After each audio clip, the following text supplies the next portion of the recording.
Hi friends, ಎಲ್ಲರಿಗೂ ನಮಸ್ಕಾರ. ಸ್ಪರ್ಧಾ ಕರ್ನಾಟಕ ಅಕಾಡೆಮಿ ಶಿವಮೊಗ್ಗಕ್ಕೆ ಪ್ರೀತಿಯ ಸ್ವಾಗತ. ಡಿಯರ್ ಫ್ರೆಂಡ್ಸ್, ನೀವೆಲ್ಲ ಸಾರ್ವಜನಿಕ ಶಿಕ್ಷಣ ಇಲಾಖೆಯಲ್ಲಿ 15,000 ಶಿಕ್ಷಕರ ಹುದ್ದೆಗಳಿಗೆ ಬಹುದಿನ ಮತ್ತು ಬಹು ವರ್ಷಗಳಿಂದ ಅಧಿಸೂಚನೆಗಾಗಿ ಮತ್ತು ಅರ್ಜಿ ಸಲ್ಲಿಸೋದಕ್ಕೆ ಕಾಯ್ತಾ ಇದ್ರಿ. ಹಾಗಾದರೆ ಮತ್ತೆ ಈಗ ಸುವರ್ಣ ಅವಕಾಶ ಸಿಕ್ಕಿದೆ ನಿಮಗೆ. ಈ PSTR ಮತ್ತು HSTR ಹಾಗೆ GPSTR ಮತ್ತು ಕಂಪ್ಯೂಟರ್ ಟೀಚರ್ ಮತ್ತು ಫಿಸಿಕಲ್ ಎಜುಕೇಷನ್ ಈ ಹುದ್ದೆಗಳಿಗೆ ಅರ್ಜಿಯನ್ನು ಕರೆಯಲಾಗಿದೆ. ಹಾಗಾದರೆ ಅದರ ವಿಶೇಷವಾಗಿ ಪತ್ರಿಕೆ 1, ಪತ್ರಿಕೆ 2 ಅಥವಾ ಡಿಸ್ಕ್ರಿಪ್ಟಿವ್ ಇದೆಯೋ ಇಲ್ವೋ ಅಂತಕ್ಕಂಥದ್ದು ಮತ್ತು MCQ ಕ್ವಶನ್ಸ್ಗಳಿಗೆ ಏನೆಲ್ಲ ನಿಬಂಧನೆಗಳಿದೆ ಅಂತಕ್ಕಂಥದ್ದು, ವಯೋಮಿತಿಯ ಬಗ್ಗೆ ಮತ್ತು ಅರ್ಜಿ ಸಲ್ಲಿಸಲು ಆರಂಭ ಮತ್ತು ಕೊನೆಯ ದಿನಾಂಕದ ಬಗ್ಗೆ ಮತ್ತು ವಿಶೇಷವಾಗಿ ಪರೀಕ್ಷಾ ವಿಷಯಗಳ ಬಗ್ಗೆ ನಾನಿವತ್ತು ಸಂಪೂರ್ಣವಾಗಿ ನಿಮ್ಮ ಜೊತೆ ಮಾತಾಡ್ತೀನಿ. ಡಿಯರ್ ಫ್ರೆಂಡ್ಸ್, ನಿಮಗೆಲ್ಲ ಗೊತ್ತಿದೆ 15,000 ಅಪ್ರಾಕ್ಸಿಮೇಟ್ಲಿ ಸುಮಾರು 15,000 ಶಿಕ್ಷಕರ ಹುದ್ದೆಗಳಿಗೆ ಸಂಬಂಧಿಸಿದಂತಹ ಒಂದು ಏನು PSTR ಇರ್ಬೋದು, ಹಾಗೆ ಫಿಸಿಕಲ್ ಎಜುಕೇಷನ್ ಇರ್ಬೋದು, ಹಾಗೆ GPST 8,500 ಇರ್ಬೋದು, ಹಾಗೆ 500 ಕಂಪ್ಯೂಟರ್ ಟೀಚರ್ ಇರ್ಬೋದು, ಹಾಗೆ HSTR 450ಕ್ಕೆ ಸಂಬಂಧಿಸಿದಂತೆ, ಹಾಗೆ ಫಿಸಿಕಲ್ ಎಜುಕೇಷನ್ ನಮಗೆ 450 ಪೋಸ್ಟ್ಗಳಿಗೆ ಸಂಬಂಧಿಸಿದಂತೆ ಗ್ರೇಡ್ 1. ಎಸ್, ಹಾಗಾದರೆ ಇವತ್ತು ನಾನು ಫಸ್ಟ್ ಆಗಿ HSTRನ ಸಂಪೂರ್ಣ ಮಾಹಿತಿಯನ್ನು ನಾನು ನಿಮ್ಮ ಜೊತೆ ಮಾತಾಡ್ತೀನಿ. ಯಾರಿನ್ನೂ ನಮ್ಮ ಸ್ಪರ್ಧಾ ಕರ್ನಾಟಕ ಅಕಾಡೆಮಿ ಯೂಟ್ಯೂಬ್ ಚಾನಲ್ಗೆ ಸಬ್ಸ್ಕ್ರೈಬ್ ಆಗಿಲ್ಲ, ಅವರು ಸಬ್ಸ್ಕ್ರೈಬ್ ಆಗಿ ಅಂತ ಹೇಳ್ತಾ ನೇರವಾಗಿ ನಾನು ವಿಷಯಕ್ಕೆ ಹೋಗ್ತೀನಿ. ಡಿಯರ್ ಫ್ರೆಂಡ್ಸ್, ಈಗ ನಾನು ಇವತ್ತು ಹೇಳ್ತಾ ಇರ್ತಕ್ಕಂಥದ್ದು ನಿಮಗೆ HSTR ಅಂತಕ್ಕಂಥದ್ದು ಏನಿದೆ, ಇದರಲ್ಲಿ ಕಲ್ಯಾಣ ಕರ್ನಾಟಕ ಒಂದಿದೆ ಮತ್ತು ನಾನ್ KK ಅಂತಕ್ಕಂಥ 2 PC ಅಂದರೆ ನಿಮಗೆ ಉಳಿಕೆ ಮೂಲ ವೃಂದಗಳಿಗೆ ಸಂಬಂಧಿಸಿದಂತೆ, ನೆಕ್ಸ್ಟು ಈ ಕಲ್ಯಾಣ ಕರ್ನಾಟಕಕ್ಕೆ ಸಂಬಂಧಿಸಿದಂತೆ. ಹಾಗಾದರೆ ಎರಡಕ್ಕೂ ಸಹ ಅರ್ಜಿಯನ್ನು ಆರಂಭ ಮತ್ತು ಕೊನೆಯ ಮತ್ತು ಶುಲ್ಕ ಪಾವತಿಯ ಕೊನೆಯ ದಿನಾಂಕ ಒಂದೇ ಆಗಿರುತ್ತೆ. ಅಭ್ಯರ್ಥಿಯು ಆನ್ಲೈನ್ ಮೂಲಕ ಅರ್ಜಿ ಸಲ್ಲಿಸೋದು ಆಗಸ್ಟ್ ಇದೇ ತಿಂಗಳು 18/8/2026. ಎಸ್, ಹಾಗಾದರೆ ಅರ್ಜಿಯನ್ನು ಸಲ್ಲಿಸಲು ಕೊನೆಯ ದಿನಾಂಕ 7/9/2026. ಹಾಗಾದರೆ ಶುಲ್ಕ ಪಾವತಿಸಲು ಕೊನೆಯ ದಿನಾಂಕ 10/9/2026. ಕಲ್ಯಾಣ ಕರ್ನಾಟಕ ಇರ್ಬೋದು ಅಥವಾ ನಾನ್ ಕಲ್ಯಾಣ ಕರ್ನಾಟಕ ಇರ್ಬೋದು, ಎರಡಕ್ಕೂ ಸಹ ಪರೀಕ್ಷೆ ಬೇರೆ ಬೇರೆ ದಿನ, ಆದರೆ ಈ ಅರ್ಜಿಯನ್ನು ಸಲ್ಲಿಸೋದು ಒಂದೇ ದಿನ ಅಂತಕ್ಕಂಥದ್ದು ನಿಮಗೆ ಗೊತ್ತಾಯಿತು. ನೆಕ್ಸ್ಟ್, ಹಾಗಾದರೆ ಸ್ನೇಹಿತರೆ, ಸಾಮಾನ್ಯವಾಗಿ ನಮಗೆ ಎಜುಕೇಷನ್ ಕ್ವಾಲಿಫಿಕೇಷನ್ ಏನು ಅನ್ನೋದು ಈಗ ಪ್ರಶ್ನೆ. ನಾನು ಮಾತಾಡ್ತಿರೋದು HSTR ಹೈಸ್ಕೂಲ್ ಟೀಚರ್ ರಿಕ್ರೂಟ್ಮೆಂಟಿಗೆ TET ಇಲ್ಲ ಅಥವಾ ನಿಮಗೆ CTET ಅಂತಕ್ಕಂಥದ್ದು ಇಲ್ಲ ಅಂತಕ್ಕಂಥದ್ದು ಗೊತ್ತಿರಲಿ. ಅದಕ್ಕಿಂತ ಮುಂಚೆ ಏನು ಹೇಳ್ತಾರೆ, ಯಾವುದೇ ವಿಶ್ವವಿದ್ಯಾಲಯದಲ್ಲಿ ಪದವಿಯನ್ನು ಡಿಗ್ರಿ ಗ್ರ್ಯಾಜುಯೇಷನ್ನಲ್ಲಿ ಶೇಕಡವಾರು ಸಾಮಾನ್ಯವಾಗಿ 50% 50% ಆವ್ರೇಜ್ ಸಬ್ಜೆಕ್ಟ್ ವೈಸ್ ವಿಷಯಗಳು ವೈಸ್ ಹೇಳಿಲ್ಲ ಅವನು, ಐಚ್ಛಿಕ ವಿಷಯಗಳು 50% ಅಂಕಗಳನ್ನು ನೀವು ಗಳಿಸಿರಲೇಬೇಕು. ಇದು GMEಗೆ ಅಂತಕ್ಕಂಥದ್ದು ಗೊತ್ತಿರಬೇಕು. GME 50% ನಿಮ್ಮ ಡಿಗ್ರಿ ಪರ್ಸೆಂಟೇಜ್ ಇರಬೇಕು. ಆ್ಯಂಡ್ ದೆನ್ ನೀವು ನೆಕ್ಸ್ಟು ಪರಿಶಿಷ್ಟ ಜಾತಿ, ಪರಿಶಿಷ್ಟ ವರ್ಗ ಮತ್ತು ಇತರೆ ಹಿಂದುಳಿದ ವರ್ಗಗಳ ಕ್ಯಾಟಗರಿ ಫಸ್ಟ್, SC ST ಮತ್ತು ಕ್ಯಾಟಗರಿ ಫಸ್ಟಿಗೆ ಸೇರಿದ ಅಭ್ಯರ್ಥಿಗಳಲ್ಲಿ ಅಥವಾ ಅಂಗವೈಕಲ್ಯ ಅಭ್ಯರ್ಥಿಗಳಲ್ಲಿ ಪದವಿಯಲ್ಲಿ ಡಿಗ್ರಿಯಲ್ಲಿ ಯಾವುದೇ ಡಿಗ್ರಿ BSc BCom BA ಏನೇ ಮಾಡಿರಿ ಇಲ್ಲಿ 45% 45% ಅಗ್ರಿಗೇಟ್ ಇರಬೇಕು ಅಂತ ಕೇಳ್ತಾ ಇದ್ದಾನೆ. ಐಚ್ಛಿಕ ವಿಷಯಗಳನ್ನ ಕೇಳಿಲ್ಲ. ನೋಟಿಫಿಕೇಷನಲ್ಲಿದೆ. ಯಾವುದಾದ್ರೂ 2 ಐಚ್ಛಿಕ ವಿಷಯಗಳನ್ನು ಯಾವ ಸ್ಟಡಿ ಮಾಡಿರಬೇಕು, ನೀವು ಯಾವ CBZ ಆಗಿರ್ಬೋದು, ಸೋಷಿಯಲ್ ಸೈನ್ಸ್, ಯಾವ ಐಚ್ಛಿಕ ವಿಷಯಗಳನ್ನ 2 ಸ್ಟಡಿ ಮಾಡಿರ್ಬೇಕಂತ ಕೊಟ್ಟಿದ್ದಾನೆ, ಅದನ್ನು ನೀವು ಮಾಡಿದರೆ ಸಾಕು.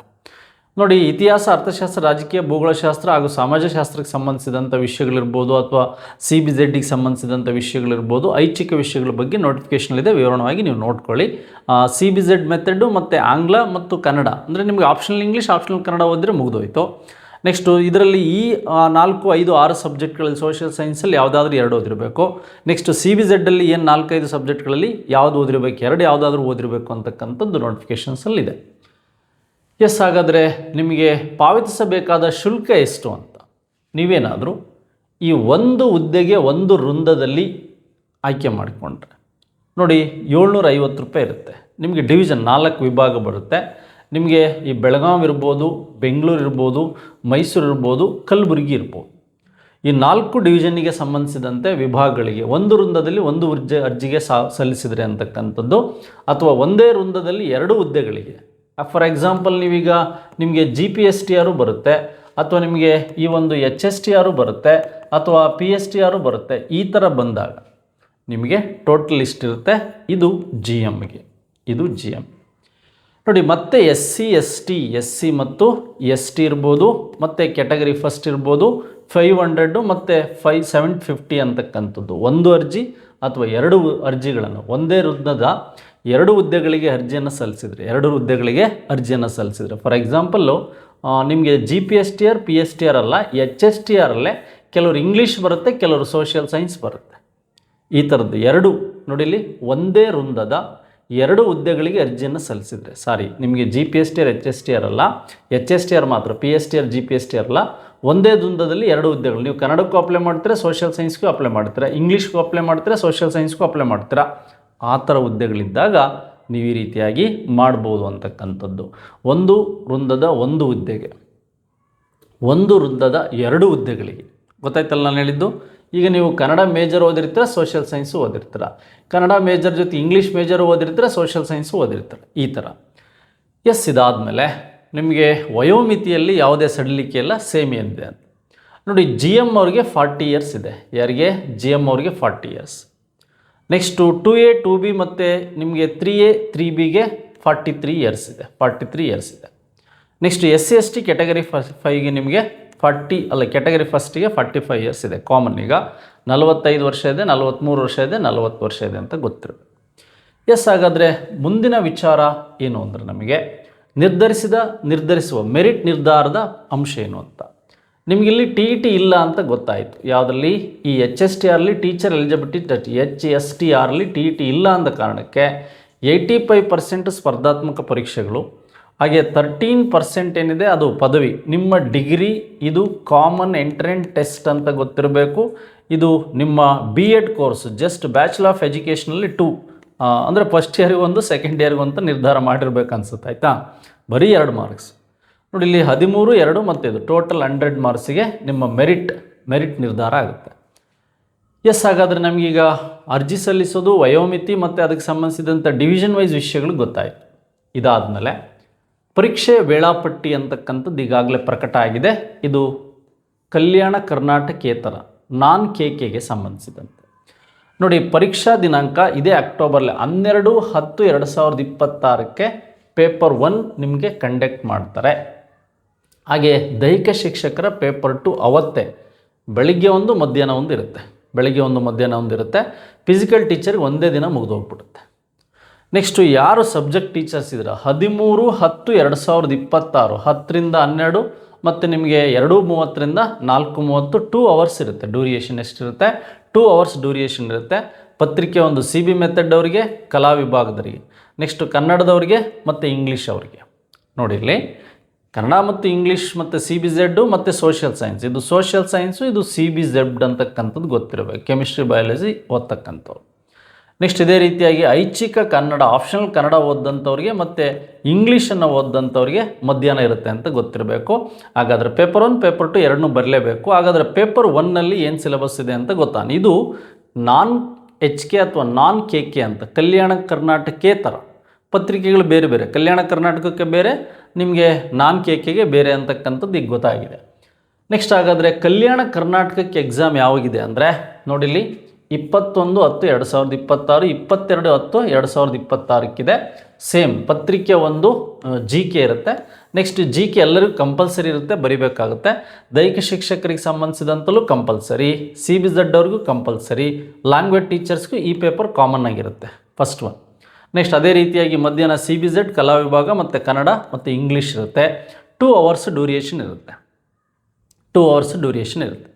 ಹಾಗಾದರೆ ನೆಗೆಟಿವ್ ಇದೆಯೋ ಇಲ್ವೋ ಅಂತಕ್ಕಂಥದ್ದು ನಮಗೀಗ ಮಾಹಿತಿ ಬೇಕು ಸ್ನೇಹಿತರೆ. ನೆಕ್ಸ್ಟ್ ಇದಾದಮೇಲೆ ಪತ್ರಿಕೆ 1 ಪತ್ರಿಕೆ 2ರಲ್ಲಿ ಏನು ಸಿಲೆಬಸ್ ಇರುತ್ತೆ ಅಂತಕ್ಕಂಥದ್ದು ಜಸ್ಟ್ ಅವನು ಮಾರ್ಕ್ಸ್ ವೈಸ್ ಪೇಪರ್ 1 ಡಿವೈಡ್ ಮಾಡಿದ್ದಾರೆ. ಪೇಪರ್ 2 ಇನ್ನೇನು ಕೆಲವೇ ದಿನಗಳಲ್ಲಿ ವೆಬ್ಸೈಟಲ್ಲಿ ಆ ಸಿಲೆಬಸ್ ವೈಸ್ ಕಂಟೆಂಟ್ ವೈಸ್ ಬಿಡ್ತಾ ಹೋಗ್ತಾರೆ. ಈಗ ನಾನು ಅಧಿಸೂಚನೆಗೆ ಸಂಬಂಧಿಸಿದಂತೆ ಮಾತಾಡ್ತೀನಿ. ತುಂಬ ಚೇಂಜಸ್ ಆಗಿದೆ ಈ ಸಲ. ನೋಡಿ, ಸಾಮಾನ್ಯ ಜ್ಞಾನ ಮತ್ತು ಪ್ರಚಲಿತ ಘಟನೆಗಳು 20 ಮಾರ್ಕ್ಸ್. ನಿಮಗೆ ಈ ಒಂದು GK ಇರ್ಬೋದು, ಹಾಗೆ ಕರೆಂಟ್ ಇವೆಂಟ್ಸ್ ಇರ್ಬೋದು 20 ಮಾರ್ಕ್ಸ್. ನೋಡಿ, ಜಸ್ಟ್ ಕನ್ನಡ 10 ಮಾರ್ಕ್ಸಿಗಿದೆ, ಇಂಗ್ಲೀಷ್ 10 ಮಾರ್ಕ್ಸಿಗಿದೆ, ಶೈಕ್ಷಣಿಕ ಮನೋವಿಜ್ಞಾನ ಎಜುಕೇಷನ್ ಸೈಕಾಲಜಿ ಏನಿದೆ ಇದು ಸಹ 15 ಮಾರ್ಕ್ಸಿಗಿದೆ. And then general mental ability ಏನಿದೆ ಇದು ಸಹ 15 ಮಾರ್ಕ್ಸಿಗಿದೆ. The most important computer literacy ಏನಿದೆ, ಕಂಪ್ಯೂಟರ್ ಸಾಕ್ಷರತೆ ಈ ಸಲ 15 ಮಾರ್ಕ್ಸ್ ಹೆಚ್ಚು ಕೊಟ್ಟಿದೆ. ನೆಕ್ಸ್ಟ್ ನಿಮಗೆ ವ್ಯಾಲ್ಯೂ ಆ್ಯಂಡ್ ಹೆಲ್ತ್ ಎಜುಕೇಷನನ್ನು 15 ಮಾರ್ಕ್ಸಿಗೆ ಕೇಳಿದ್ದಾನೆ. ಟೋಟಲ್ 100 ಕ್ವಶನ್ಸ್ ಇರುತ್ತೆ, 100 ಮಾರ್ಕ್ಸ್ ಇರುತ್ತೆ. ಇಷ್ಟು ಸಹ MCQs ಆಗಿರುತ್ತೆ. ಯಾವುದೇ ನೆಗೆಟಿವ್ ಮಾರ್ಕಿಂಗ್ ಇರೋದಿಲ್ಲ. ನೀವು ಅಟೆಂಡ್ ಮಾಡ್ಬೋದು. ಬಟ್ ಬುಲೆಟ್ಸ್ ಬಗ್ಗೆ ಮುಂದೆ ಹೇಳ್ತೀನಿ. 5 ಬುಲೆಟ್ಸ್, 5ನೇ ಬುಲೆಟ್ ತುಂಬಿದ್ರೆ ಏನಾಗುತ್ತೆ ಅಂತ ನೋಡಿ. ಈಗ ನಮಗೆ ಪರ್ಸೆಂಟೇಜ್ ಆಗಲಿ ನೆಗೆಟಿವ್ ಮಾರ್ಕಿಂಗ್ ಬಗ್ಗೆ ಅಲ್ಲಿ ಮಾಹಿತಿ ಇಲ್ಲ. ನಮಗೆ 100 ಕ್ವಶನ್ಸ್ ಇರುತ್ತೆ, 100 ಮಾರ್ಕ್ಸ್. ಪೇಪರ್ 1 ಕಂಪಲ್ಸರಿ ಎಲ್ಲ ಮೆಥಡ್ ಅವರು ಬರೀಬೇಕು. ಪೇಪರ್ 2ನಲ್ಲಿ ಯಾವ್ಯಾವ ಕಾಲ್ ಮಾಡಿದ್ದಾನೆ, ಈಗ ನಮಗೆ ಇದರ ಬಗ್ಗೆ ಮಾಹಿತಿ, ಹಿಂದಿ ಶಿಕ್ಷಕರ ಬಗ್ಗೆ ಎಲ್ಲೂ ಮಾಹಿತಿ ಸಿಗ್ತಾ ಇಲ್ಲ. ಹಾಗೆ PM ಮೆಥಡ್ ಬಗ್ಗೆಯೂ ಸಹ ಅವನು ಅಧಿಕೃತವಾಗಿ ಬಿಟ್ಟಿಲ್ಲ. ಮುಂದೆ ಏನಾದ್ರು ಬಿಡಬಹುದು. ಕನ್ನಡ ಭಾಷಾ ಶಿಕ್ಷಕರು, ಇಂಗ್ಲೀಷ್ ಭಾಷಾ ಶಿಕ್ಷಕರು 100 ಕ್ವಶನ್ಸ್ ಅಷ್ಟೂ ಸಹ MCQs ಇರುತ್ತೆ. ವಸ್ತುನಿಷ್ಠ ಮಾದರಿ ಅಂತ ಹೇಳಿದ್ದಾರೆ. ಮಲ್ಟಿಪಲ್ ಚಾಯ್ಸ್ ಕ್ವೆಶ್ಚನ್ ಅಥವಾ ಬಹು ಆಯ್ಕೆ. ನೋಡಿ, ಇಲ್ಲಿ ಜೀವ ವಿಜ್ಞಾನ ಮತ್ತು ರಸಾಯನಶಾಸ್ತ್ರಕ್ಕೆ ಸಂಬಂಧಿಸಿದಂತೆ ಹೇಳಿದ್ದಾನೆ. ಈ 3 ಮೆಥಡ್ಗಳಲ್ಲಿ ಕಾಲ್ಫರ್ ಆಗಿದೆ. ಮತ್ತು ಸೋಷಿಯಲ್ ಸೈನ್ಸಲ್ಲೂ ಸಹ ಕಾಲ್ಫರ್ ಆಗಿದೆ. 6 ವಿಷಯಗಳನ್ನು ಕೊಟ್ಟಿದ್ದಾನೆ ಸೋಷಿಯಲ್ ಸೈನ್ಸಲ್ಲಿ. ಯಾವುದಾದ್ರೂ 2 ಐಚ್ಛಿಕವಾಗಿ ಓದಿರ್ಬೇಕು ನೀವು. ಹಿಸ್ಟ್ರಿ, ಅರ್ಥಶಾಸ್ತ್ರ, ವ್ಯವಹಾರ ಅಧ್ಯಯನ, ಕಾಮರ್ಸ್ ಅವ್ರು ಬಂದೋಯ್ತು, ರಾಜ್ಯಶಾಸ್ತ್ರ, ಇಷ್ಟರಲ್ಲಿ 6 ಸಬ್ಜೆಕ್ಟಲ್ಲಿ ಯಾವುದಾದ್ರು 2 ಐಚ್ಛಿಕವಾಗಿ ಡಿಗ್ರಿಲಿ ಓದಿರ್ಬೇಕು ನೀವು. ಹಾಗಾದ್ರೆ ಇದಾದಮೇಲೆ ನಿಮಗೆ ಫಿಸಿಕಲ್ ಟೀಚರಿಗೂ ಸಹ 100 ಕ್ವಶನ್ಸ್ ಇರುತ್ತೆ. ಅದಿಷ್ಟು ಸಹ ನಿಮಗೆ MCQs ಇರುತ್ತೆ ಅಂತ ಗೊತ್ತಿರಬೇಕು. ಸರ್, ಹಾಗಾದರೆ ಪೇಪರ್ 1, ಪೇಪರ್ 2 ಕಂಪಲ್ಸರಿ ಆಯಿತು ಆಯಾ ಮೆಥಡಿಗೆ ಸಂಬಂಧಿಸಿದಂತೆ. ಸರ್, ಏನಾದ್ರು ನೆಗೆಟಿವ್ ಮಾರ್ಕಿಂಗ್ ಇದೆಯಾ, ಏನು ಕೊಟ್ಟಿದ್ದಾನೆ ರೂಲ್ಸು ಅಂತ ನೋಡೋಣ. ನೋಡಿ, ನಿಮಗೆ OMR ಶೀಟ್ ಇರುತ್ತೆ, ಆಪ್ಟಿಕಲ್ ಮಾರ್ಕ್ ರೀಡರ್ ಶೀಟ್ ಅಂತ ಇರ್ತಕ್ಕಂಥದ್ದು ಇರುತ್ತೆ. ಪ್ರಶ್ನೆ ಪತ್ರಿಕೆ 4 ಆಯ್ಕೆಗಳನ್ನು ಒಳಗೊಂಡಿರುತ್ತೆ. ಹಾಗೆ ಶೇಡ್ ಇದ್ದಲ್ಲಿ 5ನೇ ವೃತ್ತ, ನೀವು ವೃತ್ತದಲ್ಲಿ ಯಾವುದನ್ನು ಶೇಡ್ ಮಾಡದೆ ಒಂದು 5ನೇ ವೃತ್ತವನ್ನು ಕೊಟ್ಟಿರ್ತಾನೆ. ನೀವು 1, 2, 3, 4 ಇದು ರೈಟ್ ಆನ್ಸರು. ABCD ಅಂತಿರುತ್ತೆ. ಫಾರ್ ಎಕ್ಸಾಂಪಲ್, ನೀವು ಯಾವುದಕ್ಕಾದ್ರೂ C ಹಾಕ್ಬೋದು. ಹಾಕದೇ ಇದ್ದಾಗ ಏನು ಹೇಳ್ತಾ ಇದ್ದಾನೆ ಅವನು, ಕೊನೆಯ ವೃತ್ತವನ್ನು ನೀವು ಆಯ್ಕೆ ಮಾಡ್ಕೋಬೇಕು. ನಿಮಗೆ ಎಕ್ಸ್ಟ್ರಾ 5 ನಿಮಿಷ ಟೈಮ್ ಕೊಟ್ಟಿರ್ತಾರೆ. ಎಕ್ಸಾಮು ಬೆಲ್ ಆದಮೇಲೆ 5 ನಿಮಿಷ ಟೈಮ್ ಕೊಟ್ಟಿರ್ತಾರೆ. ಆ 5 ಮಿನಿಟ್ಸಲ್ಲಿ ನೀವು ಯಾವುದು ಆನ್ಸರ್ ಮಾಡಿಲ್ಲೋ ಅದನ್ನು ಹಾಕಬೇಕು. ವೆರಿ ಈಸಿ, ಅಂದರೆ ನೆಗೆಟಿವ್ ಇರಲ್ಲ. ಹಾಗಾಗಿ ನೀವೇನು ಮಾಡ್ಬೋದು, ಎಲ್ಲವಕ್ಕೂ 100 ಕ್ವಶನ್ಸ್ಗೂ ನೀವು ಆನ್ಸರ್ ಮಾಡ್ಬೋದು. ನೆಗೆಟಿವ್ ಮಾರ್ಕಿಂಗ್ ಕೊಟ್ಟಿಲ್ಲ. ಅವನೇನು ಕೊಟ್ಟಿದ್ದಾನೆ, ನೀವು 5ನೇ ವೃತ್ತಕ್ಕೆ ಇವನ್ನ ಹಾಕದೆ 5ನೇ ವೃತ್ತಕ್ಕೆ ಏನಾದರೂ ಶೇಡ್ ಮಾಡದೇ ಇದ್ದಲ್ಲಿ ಪ್ರಶ್ನೆಗಳ ಸಂಖ್ಯೆಗಳಿಗೆ ಅನುಗುಣವಾಗಿ ಗಳಿಸಿದ ಪ್ರತಿ ಹಂತದ ಪ್ರಶ್ನೆಯಿಂದ 0.25 ಅಂಕಗಳನ್ನು ಲೆಸ್ ಮಾಡುತ್ತೆ. ಅವನೇನು ಕೊಟ್ಟಿದ್ದಾನೆ ಅಂದರೆ ತಪ್ಪು ಉತ್ತರ ಅಂತ ಕೊಟ್ಟಿಲ್ಲ. ಅಲ್ಲಿ ಏನು ಕೊಟ್ಟಿಲ್ಲ, ರಾಂಗ್ ಆನ್ಸರ್ ಅಂತ ಕೊಟ್ಟಿಲ್ಲ, ತಪ್ಪು ಉತ್ತರಕ್ಕೆ ಅಂತ ಕೊಟ್ಟಿಲ್ಲ. 5ನೇ ಏನಾದರೂ ನೀವು ಈ ಒಂದು ಬುಲೆಟನ್ನು ಶೇಡ್ ಮಾಡಲಿಲ್ಲದ್ರೆ ನಿಮಗೆ ಏನಾಗುತ್ತೆ, ಅದನ್ನು ನಿಮಗೆ ರೋಲಲ್ಲಿ ತೆಗೆಯಲಾಗ್ತದೆ ಅಂತಕ್ಕಂಥದ್ದು ಗೊತ್ತಿಲ್ಲ. ಹಾಗಾದರೆ OMR ಶೀಟ್ನಲ್ಲಿ ಸಂಬಂಧಿಸಿದಂಥ ಅಂಶಗಳನ್ನು ನಾವಿಲ್ಲಿ ನೋಡ್ತಾ ಹೋಗ್ಬೋದು. 0.25ಗೆ ಸಂಬಂಧಿಸಿದಂತೆ. ಹಾಗಾದರೆ ನೆಗೆಟಿವ್ ಮಾರ್ಕಿಂಗ್ ಇಲ್ಲ. ನೀವು 5th ಬುಲೆಟನ್ನು ತುಂಬದೆ 5ನೇ ಬುಲೆಟನ್ನು ತುಂಬದೆ ಬಂದರೆ ನಿಮಗೆ ನೆಗೆಟಿವ್ ಮಾರ್ಕಿಂಗ್ ಆಗುತ್ತೆ ಅನ್ನೋದು ಗೊತ್ತಿರಲಿ. ಹಾಗಾದರೆ ನಮಗೆ ಕನ್ನಡ, ಆಂಗ್ಲ, ಕಲಾ ಶಿಕ್ಷಕ, ಕನ್ನಡ ಮಾಧ್ಯಮ, ಇಂಗ್ಲೀಷ್ ಮಾಧ್ಯಮ, ಜೀವ ಶಿಕ್ಷಣ CBZ ಕನ್ನಡ, ಇಂಗ್ಲೀಷು ಮತ್ತು ಫಿಸಿಕಲ್ ಟೀಚರ್ ಇಷ್ಟು ಹುದ್ದೆಗಳಿಗೆ ಕಾಲ್ಫರ್ ಆಗಿದೆ. ಹೆಚ್ಚಿನ ಮಾಹಿತಿಗಾಗಿ ನೀವು ಸಾರ್ವಜನಿಕ ಶಿಕ್ಷಣ ಇಲಾಖೆಯ ಒಂದು ಏನು ಈಗ ರಾಜ್ಯಪತ್ರ ಬಿಡುಗಡೆ ಆಗಿದೆ, ಕರ್ನಾಟಕ ರಾಜ್ಯಪತ್ರ, ಅದನ್ನು ಇನ್ನೂ ವಿವರವಾಗಿ ಓದ್ಕೊಳ್ಳಿ ಅಂತಕ್ಕಂಥದ್ದು. ಜನರಲಾಗಿ ನೀವು ಕಾಮನ್ನಾಗಿ ಇಷ್ಟು ಇಟ್ಕೊಂಡು ಓದೋದಕ್ಕೆ ಸ್ಟಾರ್ಟ್ ಮಾಡ್ಬೋದು. ಆ್ಯಸ್ ಪರ್ ಸಿಲೆಬಸ್ ಬಂದಾಗ ಸಿಲೆಬಸ್ ವೈಸ್ ಮತ್ತೆ ನಾವು ಮಾತಾಡ್ತೀವಿ. ವಿಡಿಯೋ ಎಷ್ಟ ಆಗಿದೆ ಇತರರಿಗೆ ಪರಿಚಯಿಸಿ. ಥ್ಯಾಂಕ್ ಯು ವೆರಿ ಮಚ್, ಧನ್ಯವಾದಗಳು. ಹಾಗೆ ನಮ್ಮ ಸ್ಪರ್ಧಾ ಕರ್ನಾಟಕ ಅಕಾಡೆಮಿಯಲ್ಲಿ ಆನ್ಲೈನ್ ಮತ್ತು ಆಫ್ಲೈನ್ ತರಗತಿಗಳು ಆರಂಭಗೊಂಡಿದೆ. Thank you very much.